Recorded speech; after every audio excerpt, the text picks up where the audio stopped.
The spine-chilling and incredible life story of Commander Khalid Ibn al-Walid, the commander known as the Sword of Allah. A leader who never faced defeat in any battle he entered. A warrior who never slept during wars and never let his soldiers sleep. A soldier whose body is filled with sword scars, one of Islam's greatest devotees.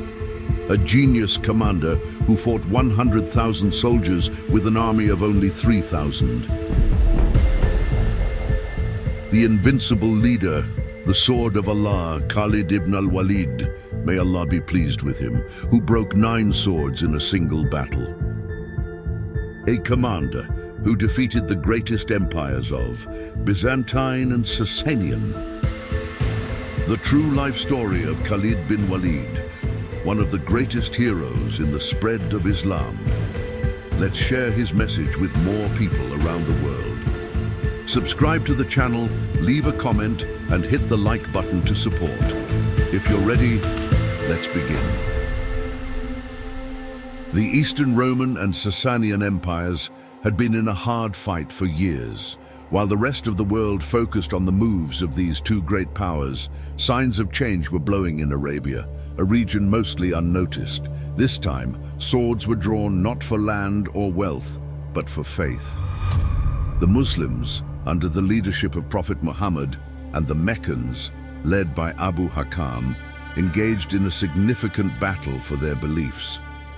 Relatives from both sides fought against one another, some leaving behind their fathers, others their brothers. After the Battle of Badr, nothing would ever be the same.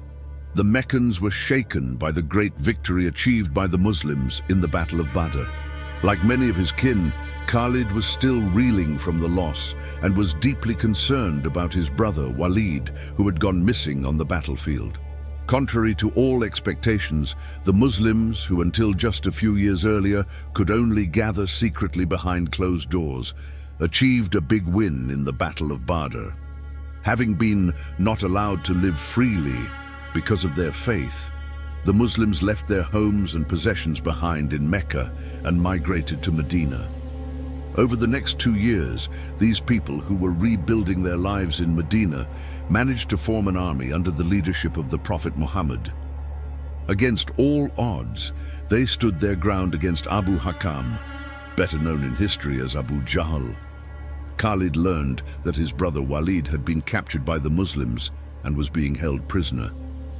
Traveling to Medina, Khalid paid the ransom to secure his brother's release. However, during his captivity, Walid had come to know the Muslims closely, and faith had already started to grow in his heart. When Khalid heard of this, he was deeply shocked. The two brothers would part ways for now. Yes, Khalid ibn al-Walid would find himself stuck between Mecca and Medina, between Islam and idolatry, trying to find his way. Now, to fully understand the story, let us turn to Khalid's family and his early days. Khalid was born into a noble and warrior family in Mecca. He was the son of Walid ibn al-Mughira, a prominent leader among the idolaters.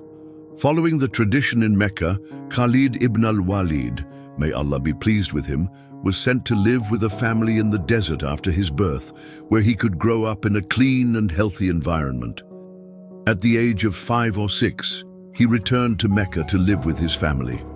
His father, who placed great importance on his son's upbringing, instilled in him values such as heroism, courage, and generosity, qualities admired by all Arabs. From a young age, Khalid was taught to take pride in his noble lineage, which was considered significant among the Arabs. Due to the duties carried out by his tribe, Khalid learned to ride horses and master the use of weapons like bows, arrows, spears, shields, and swords. He also trained in leading cavalry units and maintained a strong physique through physical activities.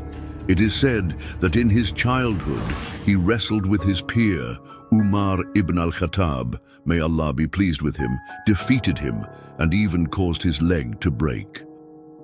Khalid Ibn Walid grew up in a warrior family, experiencing the harshness of the desert storms and learning the language of the stars and the hidden paths along mountain slopes.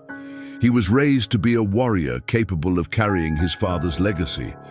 Until he embraced Islam after the Treaty of Hudaybiyah, Khalid ibn al-Walid fought on the side of the Quraysh. After accepting Islam, he served under the command of the Islamic State. This is the story of Khalid ibn al-Walid, who found himself at a crossroads between two cities and two beliefs. 3 months after the Battle of Badr, Mecca held immense geographical and strategic importance. Even before Islam, it was the religious center for many Arab tribes, the intersection of trade routes, and the home of the Kaaba.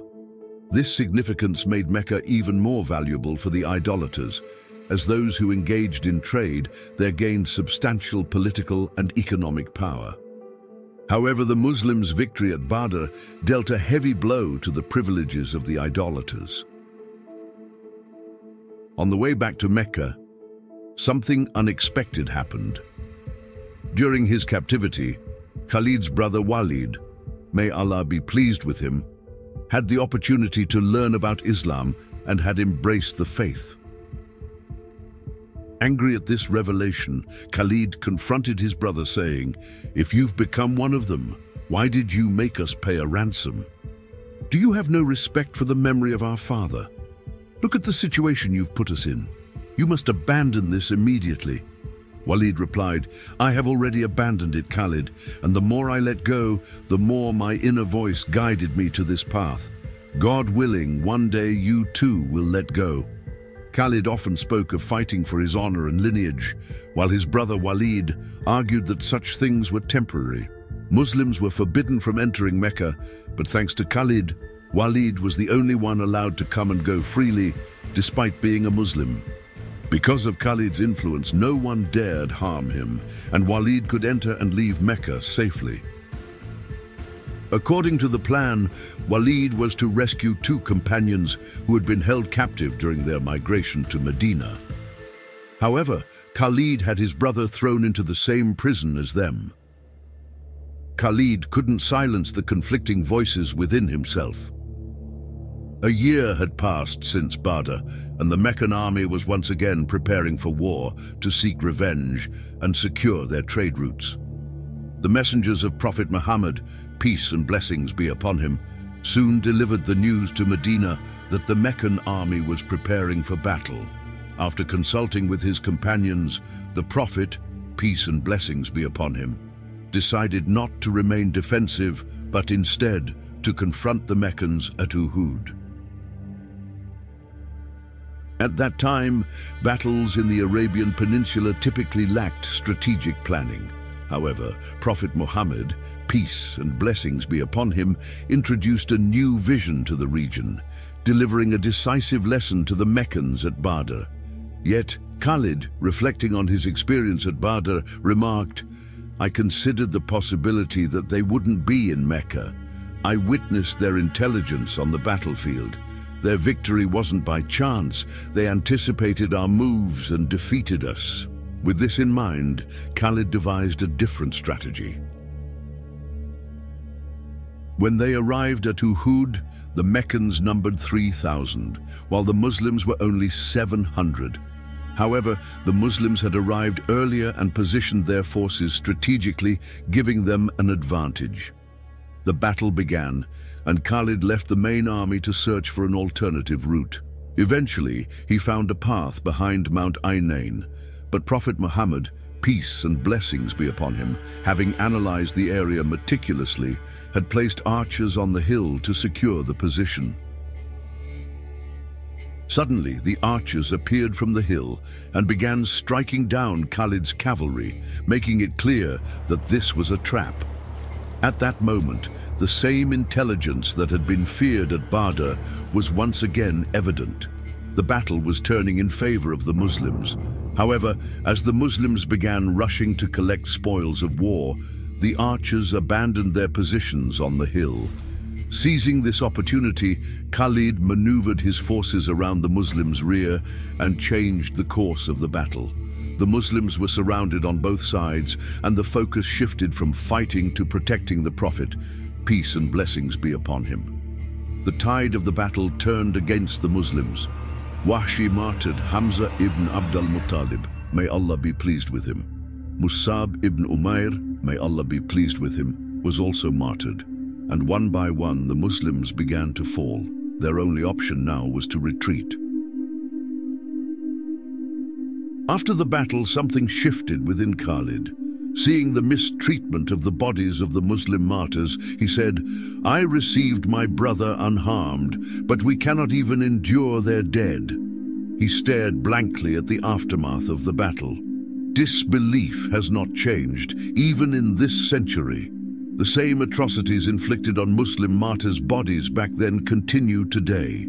Yet, from among their ranks, more Khalids will emerge.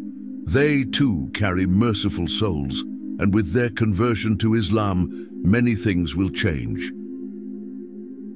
Let's return to our topic. When Khalid returned to Mecca, Walid and the other two Muslim captives had escaped. Khalid's strength had not been enough to keep his brother detained. One of the most significant events in Islamic history was the Treaty of Hudaybiyah. The ongoing battles between Mecca and Medina came to an end with the signing of this peace treaty. Within 2 years after Uhud, the Muslims had gained complete commercial and political dominance, leaving the Meccans with no option but to agree to the treaty. This agreement granted the Muslims the right to perform Umrah and played a vital role in spreading their religion far and wide. Khalid ibn al-Walid narrates, "When the Messenger of Allah, peace and blessings be upon him, came to Hudaybiyah, I led the cavalry of the idolaters and set out on the road. At Usfan, I approached and came into view of the Messenger of Allah and his companions. The Messenger of Allah was calmly leading the Dur prayer for his companions. We considered launching a sudden attack on them, but it didn't happen, and it turned out for the best. The Messenger of Allah, peace and blessings be upon him, must have sensed what was in our hearts, because he led the Asr prayer as a prayer of fear, Salat al-Khawf, for his companions. This affected me deeply. I thought to myself, this man must be under Allah's protection." When Khalid returned to Mecca, he was torn by conflicting thoughts. The following year, when the Messenger of Allah, peace and blessings be upon him, came to Mecca for Umrah, Khalid avoided him and did not witness his entry into the city. It was as if Khalid was battling something within himself. He said to his companion, "I have been fighting Muhammad from the very beginning, but in doing so, I lost my brother first, and now my faith." When Khalid was alone at night, no matter how far he went from Mecca, that voice never left him. The truth, which he had feared to face, was now right in front of him. It was time to return to Mecca. Upon his return, Khalid received a letter from his brother Walid. "My brother, the Prophet, peace and blessings be upon him, asked about you." I said, "Allah will bring him." "How strange it is for someone like you not to know Islam. I wish you could show your courage and valor on the side of the Muslims against the idolaters. This would be so much better for you. My brother, you have missed many opportunities. Do not miss what awaits you now." After reading the letter, Khalid realized that while he could not change the past, he could change himself. The idea of embracing Islam had matured within him, and the Prophet's peace and blessings be upon him, kindness toward him, despite everything that had happened, deeply affected him. Khalid recounts, "As I prepared to go to the Messenger of Allah, peace and blessings be upon him, I wondered who might accompany me on this journey. I came across Safwan ibn Umayyah and explained the situation to him, but he refused my offer. Then I met Ikrimah ibn Abu Jahl, and he too declined my invitation. I returned home, mounted my animal, and went to see Uthman ibn Talha. I told him that I intended to go to the Prophet, peace and blessings be upon him, to embrace Islam, and invited him to join me. Without hesitation, he agreed. At dawn the next day, we set off together. Khalid's embrace of faith and journey to Medina. When they reached a place called Hadar, they encountered Amr ibn al-As, who was also on his way to Medina to accept Islam. Together, they continued their journey and eventually arrived in Medina. Khalid dressed in his finest clothing and prepared to meet the Messenger of Allah, peace and blessings be upon him. At that moment, his brother Walid came to him and said, "Hurry, the Prophet, peace and blessings be upon him, has been informed of your arrival, and he is overjoyed. He is waiting for you now." Khalid entered the presence of the Messenger of Allah, peace and blessings be upon him. And when the Prophet saw him, he said, "Have you not come too late, Khalid? We have been waiting for you for so long because you are a man of great potential and faith." Khalid replied, "Here I am, O Prophet of Allah." The Messenger of Allah, peace and blessings be upon him, said, "From now on, you will be one of the swords of Allah. You will neither rise for oppression nor rest in it." In the presence of the Prophet, peace and blessings be upon him, Khalid recited the Shahada, testifying to the oneness of Allah and the prophethood of Muhammad. He then asked the Prophet to pray to Allah for the forgiveness of his past sins. The Messenger of Allah, peace and blessings be upon him, said, "Islam erases all sins committed before it," said the Messenger of Allah, peace and blessings be upon him. Then he raised his hands and prayed, "O Allah, forgive him for all the sins he committed while striving to turn people away from your path." Khalid ibn al-Walid's conversion to Islam took place in the 8th year of the Hijrah. After embracing Islam, he settled in Medina. For Khalid, it was now time to become the sword of Allah. After becoming a Muslim, Khalid presented his sword to Prophet Muhammad, peace and blessings be upon him. However, the Prophet said, "This sword has served against Islam until now. From this moment on, your sword is needed for Islam." On the morning of the battle, Khalid repositioned his soldiers to create the illusion that the Romans were facing a much larger army. This tactic instilled fear in the Roman forces, just as Khalid had intended. Seizing the moment, Khalid ordered a direct attack on the enemy's center. The battle swung back and forth between the two sides, but the fierce assault by the Muslims tipped the balance.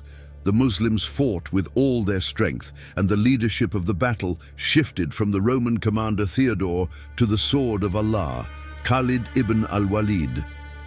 Khalid's strategy succeeded, leading the Muslims to victory. The Romans retreated, and Khalid managed to lead the remaining Muslim army safely back to Mecca. Upon his return, Prophet Muhammad, peace and blessings be upon him, bestowed upon Khalid the title Saif Allah, the sword of Allah. It is said that during the Battle of Mu'tah, Khalid broke 9 swords. His plan not only disrupted the psychology of the Roman forces, but also caused them to act chaotically on the second day of the battle. This was clear proof of Khalid's brilliant strategy. His love for Prophet Muhammad, peace and blessings be upon him. One day, the Prophet Muhammad, peace and blessings be upon him, was trimming his beard. The companions present were sharing the trimmed hairs of the Prophet, peace and blessings be upon him. The great commander Khalid ibn al-Walid was also there. Khalid took a small portion of the Prophet's hair and beard and placed it in his turban. Wherever he went, he would carry this blessed strand with him. In every battle where he carried this sacred hair, he emerged victorious. When asked about the reason for his success, Khalid would remove his turban, show the blessed hair inside and say, "I achieved victory because of this." One day, he said to the other companions, "When I die, place these hairs under my tongue and in my eyes, so that I may appear before Allah with the blessed hair and beard of Muhammad, peace and blessings be upon him." When the Prophet, peace and blessings be upon him, passed away, Khalid was among those who were most deeply affected by his loss. The matter of Surah Al-Fatiha. One day, Khalid Ibn Walid was on a campaign in Iraq with other companions. Just as they were about to perform the prayer, the companions asked Khalid to lead it. However, since Khalid's recitation in prayer wasn't perfect, some younger companions laughed among themselves, saying, "A commander like Khalid cannot fully recite the Quran properly." This incident reached Khalid's ears. He gathered the army and addressed them. "I understand that you are displeased with my recitation, but let me tell you something. I once went to the Messenger of Allah, peace and blessings be upon him, and said, 'Take this sword from me. I no longer wish to use it. I want to sit at a Quran stand and learn to recite properly.' But the Messenger of Allah, peace and blessings be upon him, said, 'No, Khalid, you will take this sword and tirelessly continue from one campaign to another.' What could I do? I would have loved to sit and become a memorizer of the Quran like you, but from one battlefield to another, leaving behind my bed, I never had the time to learn Quran the way you did. So, tell me now, what was I supposed to do?" Through his campaigns, Khalid managed to bring Syria, Persia, and Iraq under the rule of the Islamic State within just 3 years. He dedicated the remainder of his life to conquests and the spread of Islam. At the age of 47, Khalid was present during the conquest of Mecca. Throughout his life, Khalid ibn al-Walid, may Allah be pleased with him, participated in over 100 battles and never lost a single one. Khalid was not only known and revered in the Islamic world, but also recognized globally for his unparalleled military victories. The removal of Khalid ibn al-Walid by Umar, may Allah be pleased with him, during the caliphate of Umar ibn al-Khattab, may Allah be pleased with him, Khalid's presence drew great attention. Whenever Khalid went somewhere, people would come out onto the streets just to watch him. Over time, some Muslims began attributing their victories in battles not to Allah, but to Khalid ibn al-Walid. Khalid had spent all his wealth for the cause of Islam, but had been slightly excessive in providing for his soldiers. This prompted Umar, may Allah be pleased with him, to make a significant decision.